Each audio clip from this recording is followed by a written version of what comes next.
Frankie's made it.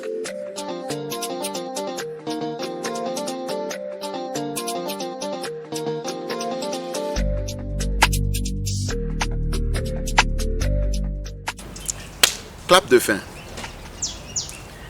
Dans sa démarche de contribution au renforcement des capacités en matière de suivi, d'évaluation d'impact, d'utilisation des solutions numériques, l'Institut africain de suivi, évaluation des politiques, programmes et projets de développement, qui est communément appelé le baromètre, a entamé un effort qui est essentiellement orienté vers non seulement les compétences au Bénin, mais également les compétences dans la sous-région ouest africaine et au-delà. Vous comprenez donc pourquoi en 2021, pour la première édition en novembre 2021, nous avons noué de partenariats avec certaines institutions telles que eBase, telles que le centre Clear Afrique francophone qui est basé à Dakar, afin de nous assurer que ce travail qu'on a entamé pourra faire tache d'huile au Bénin dans sa phase pilote en 2021,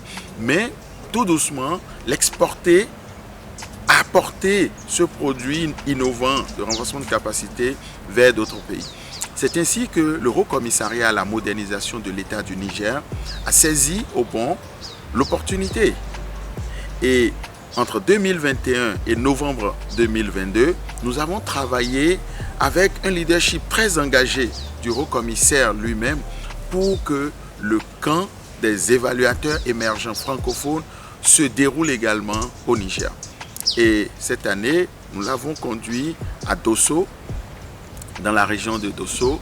Et ça a été une grande réussite dans ce sens qu'une centaine de personnes, de cadres ont été mobilisés par le Haut Commissariat à la modernisation de l'État du Niger avec l'accompagnement de plusieurs partenaires pour renforcer les capacités, éveiller l'attention, mettre les participants dans la réalité des défis méthodologiques.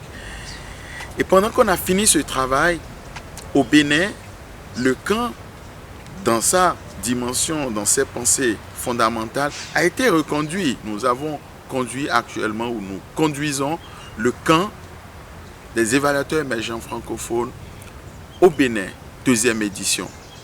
Toujours dans ce but d'améliorer cette approche de renforcement des capacités en nous appuyant sur les leçons apprises l'année dernière, les leçons apprises au Niger, mais également les retours obtenus des participants. Et pour cette deuxième édition du Bénin, il faut saluer la participation de campistes venus du Togo, de campistes venus du Cameroun, de campistes venus du Niger et la grande majorité qui est l'ensemble des campistes du Bénin. Il faut vraiment saluer leur engagement parce que lorsque nous démarrons les activités du camp à 8 heures, il n'est point possible pour les campistes véritablement de se sentir au repos avant 22 heures.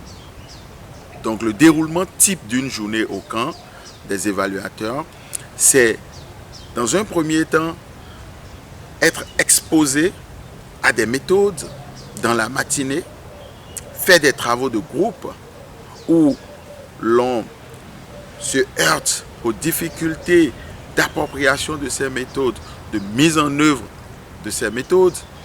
Et en début d'après-midi, aller sur le terrain, appliquer ce que l'on a appris dans la matinée, revenir en fin d'après-midi autour de 18 h, prendre son bain, son dîner et de 20 h à 22 h, travailler en groupe pour préparer la synthèse des acquis de la journée et restituer ces acquis le lendemain afin que le collège des formateurs apporte des commentaires sur les défis méthodologiques, les défis de mise en œuvre. Vous voyez que ce modèle de camp que nous venons de dérouler au Niger, qui a été déroulé au Bénin, est vraiment une approche exigeante, mais une approche que tous les participants et toutes les participantes au camp continuent par apprécier. Et certains souhaitent qu'on aille au-delà de la semaine pour interner les gens qu'on puisse considérer une dizaine de jours afin de couvrir d'autres thématiques relatives notamment à la détermination de la taille d'échantillons, à des thématiques relatives à l'élaboration des outils de collecte de données tels que les questionnaires fondamentalement liés à des théories de changement. Ce sont là les caractéristiques du camp. C'est ainsi que le camp du Niger s'est déroulé cette année. C'est ainsi aussi que le camp du Bénin se déroule. Et pour moi, de ma perspective d'expert en évaluation des politiques publiques, je crois que nous avons maintenant à prendre en compte l'une des recommandations du chef de l'arrondissement de Grand Popo où nous sommes, qui est d'aller au-delà du renforcement de capacité des cadres, du renforcement de capacité des professionnels de l'évaluation et de considérer, ouvrir ce genre de camp d'évaluation des politiques publiques, d'ouvrir donc ce genre d'activité de renforcement de capacité aux décideurs politiques, d'ouvrir ce genre de camp aux professionnels de nos administrations décentralisées, afin de s'assurer donc que ce ne sont pas seulement des experts, des professionnels qui voient leurs capacités renforcées, mais également des gens qui sont dans la pratique du développement. Je vous remercie.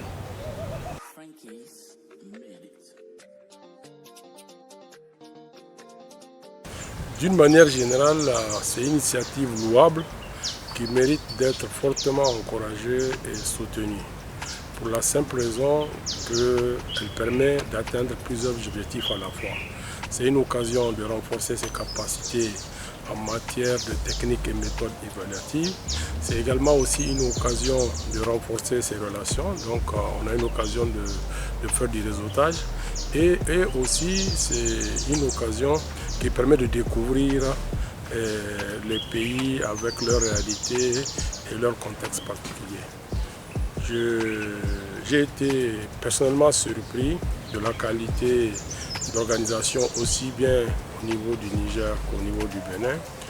Et je salue donc l'engagement de toutes les parties prenantes, à commencer par le baromètre et les équipes techniques qu'elle a mobilisées.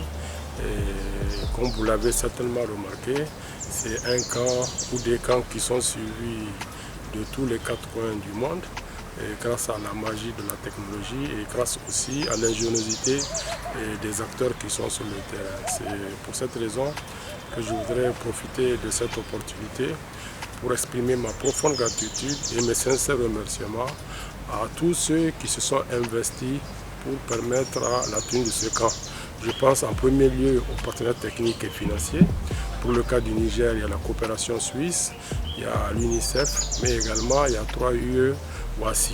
Et je n'oublierai pas également les partenaires techniques aussi qui ont accompagné le baromètre pour faciliter la réalisation du camp du Bénin.